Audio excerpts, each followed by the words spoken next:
Le Congo ne tombera jamais. Le même comportement tordu que l'ambassadeur qui a été chassé du Burkina en janvier 2023, Luc Alade. Et pour le remplacer, la France n'a rien trouvé de mieux que de nommer un homosexuel que le Burkina a recalé directement. Mais c'est chez nous qu'ils veulent faire la promotion de leurs pratiques penchées, comme quand ils ont essayé de faire venir leur ambassadeur aux droits LGBTQRSTU, Jean-Marc Berton, au Cameroun, qui l'a immédiatement déclaré non grata. Sauvons l'Afrique. Chaque jour, depuis le 26 juillet, date du coup d'État salvateur du général Tiani contre la France-Afrique, la France baragouine à propos de l'ordre constitutionnel au Niger. Mais est-ce que la constitution du Niger dit que c'est à la France de décider qui est président du Niger? Ni au regard du droit nigérien, ni au regard du droit international, la France n'est autorisée à choisir qui est président ou qui ne l'est pas au Niger, qui nomme les ambassadeurs, qui les reçoit ou qui les chasse. Ce qui est intéressant, c'est que pendant qu'elle s'excite à propos de l'expulsion de son ambassadeur par les putschistes au Niger, elle nomme un ambassadeur auprès des putschistes au Burkina. Vous voyez à quel point c'est bipolaire, comme avec le Tchad. Manque de peau pour elle, le gouvernement burkinabé a refusé d'approuver le sieur Mohamed Bouabdallah qu'elle voulait envoyer. Sauvons l'Afrique. Ce comportement puéril, consternant, sans queue ni tête de la France acte très clairement le décès de la diplomatie française, ce qui n'est pas surprenant quand on voit les personnages qui la composent. Sylvain Ité, une petite crapule ramassée on ne sait où, qui passait ses journées à me harceler et à me diffamer sur les réseaux sociaux, à un tel point que j'en suis arrivée à croire qu'il recevait un bonus à chaque fois qu'il mentionnait mon nom. Un individu raciste, empli de mépris pour les Africains, qui se présentait en chemisette à manches courtes et en pantalon froissé devant les autorités d'alors, qui se moquait des aspirations à la souveraineté du peuple nigérian et qui affirmait que l'eau de Niamey appartient à l'Europe. Sauvons l'Afrique. Vous doutez? Voici Sao.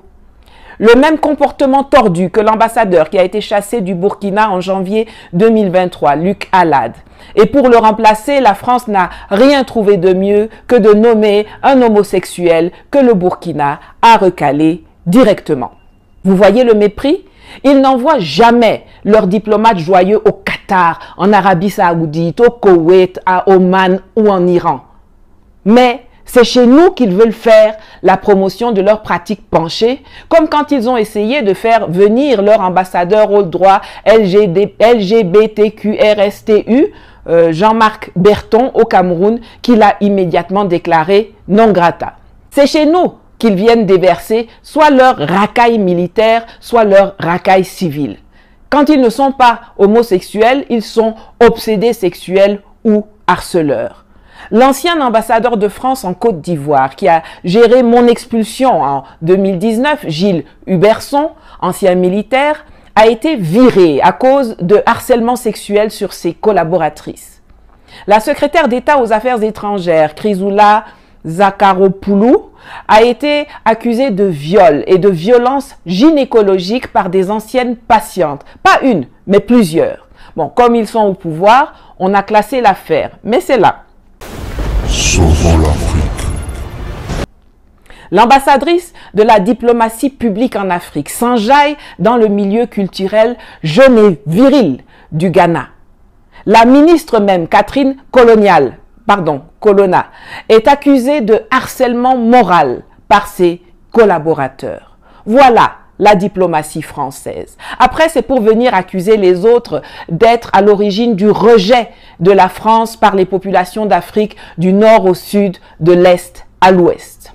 Les gesticulations du Quai d'Orsay, ces déclarations ubuesques de vendredi, c'est pour blaguer l'opinion française. Sylvain Ité n'est plus au Niger depuis longtemps. Il était parmi les premiers à prendre la poudre d'escampette à Fraya lors de l'évacuation des ressortissants occidentaux dans les jours qui ont suivi le putsch. Comme il est court, j'imagine même qu'il s'est déguisé en petit garçon pour passer inaperçu. Sauvons l'Afrique. Quant à Mohamed Bazoum, il ne reviendra plus au pouvoir au Niger. Plus personne ne parle de cela. Dans les coulisses, les discussions portent maintenant sur la durée d'une transition, tandis que le processus du dialogue nigéro-nigérien a été lancé. Car quoi qu'on en dise, quoi qu'on fasse, ce qui se passe au Niger est une affaire interne au Niger et personne n'a à mettre sa bouche dedans. La France, moins que tout autre, qui veut continuer à faire couler le sang des Africains après avoir été à la manœuvre dans la destruction de l'État libyen et la propagation du terrorisme au Sahel qu'elle entretient depuis lors. Les agissements méprisants, hystériques, racistes, condescendants français depuis l'arrivée au pouvoir du général Tiani, qui dépasse la classe politique et s'étend aux médias, aux experts, aux hommes d'affaires et aux citoyens lambda, démontrent encore une fois l'incapacité de la France à accepter qu'elle n'est pas chez elle en Afrique. Sauvons l'Afrique. Pour les Français, il est impossible d'envisager un monde dans lequel l'Afrique ne leur appartient pas et dans lequel les Africains ne sont pas soumis à leurs desiderata. C'est gravé dans leur ADN. C'est pour cela que vous ne voyez jamais les Africains manifester contre les Italiens, les Portugais, les Allemands, les Espagnols. Le racisme, la chosification des Africains, c'est un atavisme français. D'une manière ou d'une autre, il faudra intervenir tout simplement pour 3 raisons précises. 1, si on n'intervient pas, au final, on perd notre influence dans la zone et c'est la Russie et la Chine qui vont la maintenir. Or, si on veut réindustrialiser notre pays, on veut être souverain sur le plan énergétique et sur le plan économique, on a besoin des matières premières d'Afrique subsaharienne. C'est le premier élément. Personnellement, ces clashs me plaisent car ils accélèrent le départ durable, j'espère même définitif, des colons français d'Afrique, sous les yeux de la communauté internationale qui assiste parfois moqueuse, parfois sidérée au suicide diplomatique, militaire, politique et économique de la France en Afrique. La France ne comprend que les rapports de force. Elle est totalement imperméable aux critiques feutrées et courtoises. La façon décomplexée avec laquelle les autorités maliennes et burkinabées réagissent du tac au tac aux provocations et aux indécences françaises semble être contagieuse et après le Niger, ce seront d'autres pays qui suivront. Voilà une pandémie que nous appelons de tous nos vœux car elle générera des départs humiliants en cascade pour l'État colonial et le Congo ne tombera jamais.